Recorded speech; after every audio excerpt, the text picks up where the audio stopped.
என் பேருங்க என்ன பாவம் பண்ணாங்க? என் பேருங்க என்னடா பாவம் பண்ணாங்க? முகேஷ், முகேஷ், நானும் எவ்வளவோ பேச பேச எவ்வளோ பொறுத்து போனேன். சரி, ஏன்னா நம்ம ஒரு யூடியூப்பராக இருக்கோம், நல்லது கெட்டது பேசுகிறோம். அப்போ இவனையும் நம்ம புறக்கணிக்கக்கூடாது. முகேஷை தான் சொல்கிறேங்க, புறக்கணிக்கக்கூடாது. இவரையும் ஆதரிக்கணும், நம்ம அண்ணன் பிள்ளை அப்படின்னு சொல்லிட்டு தான் நான் ஆதரித்தேன். ஆனால் அவன் என்ன பண்ணுறான், தேவையில்லாத பிரச்சனைகளெல்லாம் கொண்டுட்டு வந்து அவங்க அவங்க வீட்டாளுகளை பேச விடுறான். அப்போ அவங்க வீட்டாளுகன்னா எங்கள் அங்காளி பங்காளி இங்கே உள்ளவங்கள வேறவங்களை விட்டு பேச விடுறான்.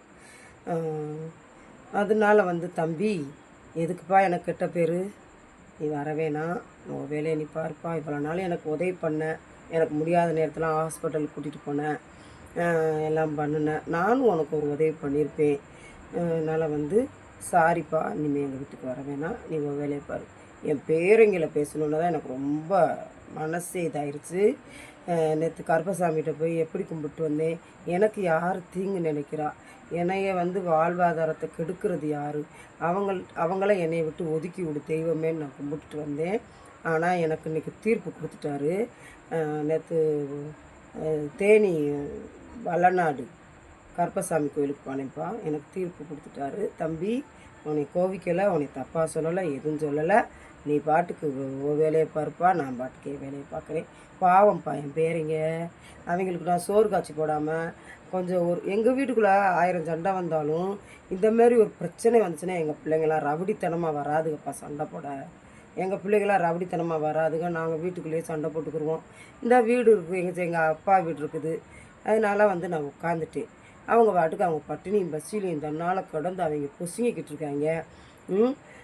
நீ என்னான்னு சொன்னால் என்னை அவங்க எல்லாம் பேச விடுற அளவுக்கு நீ நடக்கிற. நான் எவ்வளவோ சொல்கிறேன், இந்த மாதிரி நடந்துக்கப்பா, யாரை பற்றியும் பேசாதப்பா, யாரை பேசினாலும் எனக்கு என்ன வரப்போகுது, பேசாததெல்லாம் பேசுனேன்னு சொல்கிறாங்க. இது எனக்கு தேவையா சொல்லு? தேவையான்னு கேட்குறேன். நான் பாட்டுக்கு வயசான காலத்தில் ஒரு வியாபாரம் பார்த்துட்டு யூடியூப்பில் இருக்கிறவங்க எனக்கு ஆயா நீங்கள் ஒரு ஒரு வியாபாரம் பாருன்னு சொல்லி, எதுக்கு சும்மா இருக்கிறேன்னு சொல்லி என்னை வாழ்வாதாரத்துக்கு எல்லாம் வாங்கி கொடுத்து வியாபாரம் பார்க்க சொல்லி, நான் காலையில் எந்திரிச்சு வியாபாரம் பார்க்க போயிட்டு அதுக்கப்புறம் நான் அதுக்கப்புறம் குளிச்சுட்டு அதுக்கப்புறம் சமைச்சிட்டு அதுக்கப்புறம் சாப்பிட்டு அதுக்கப்புறம் வீடியோ போடணும், அதுக்கப்புறம் லைவில் பேசணும். இப்போ நிறையா மிஸ் பண்ணுறேன். பகல்லலாம் லைவ் போடுறதே கிடையாது. இனிமேல் நான் லைவெல்லாம் போடணும்.